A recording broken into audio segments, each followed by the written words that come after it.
আমি একটা আর মাছ বানাবো। মাছ কেটে নিয়েছি, এটা ভেজে নিয়েছি, হালকা ভেজে নিয়েছি।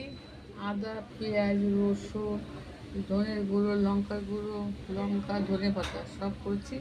রান্নাটা আমি তেল বসিয়ে দিয়েছি, রান্নাটা আমি দেখাচ্ছি। এই দেখুন, লঙ্কার গুঁড়ো, ধনের গুঁড়ো, পেঁয়াজ, তেল, কাঁচা লঙ্কা, ধনে পাতা, রসুন, এটা মেখে একবারে এটা আমার মাখানো হয়ে গেছে, তেলটা হয়ে গেছে। এবার এখানে মাছটাও দিয়ে দিচ্ছি একবারে চাপা ঢাকা দিয়ে। পেঁয়াজটা ভাজবো না, কাঁচা মাছে ভালো হয়, কাঁচা মাছটা দেখুন, কাঁচা পেঁয়াজ ও সব মশলা একবারে দিয়ে এইটা নেড়ে চেড়ে চাপা ঢাকা দেবো, জল দেবো না বেশি।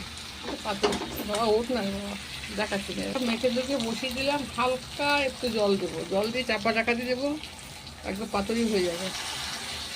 আমাদের তো পাতা নেই, পাতা কোথায় পাবো বলো। দেখুন একবারে পেঁয়াজ মাখিয়ে বসিয়ে দিয়েছি।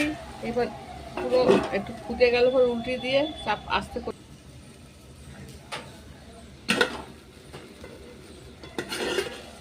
এটা কড়াই পাতুরি বুঝলেন তো।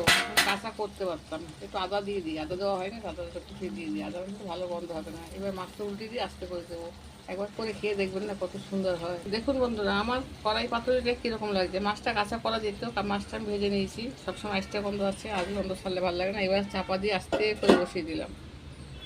দেখুন বন্ধুরা, আমার কড়াই পাতুরি কীরকম লাগছে। এটা কী মাছ রে? ও বোয়াল মাছ।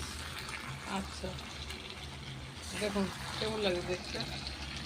সত্যি আমি নতুন করেছি, সুন্দর হয় দেখতে। মাছটা তো ভেজে নিয়েছি, না ভেজে তো আমার খেতে পারি না মাছ।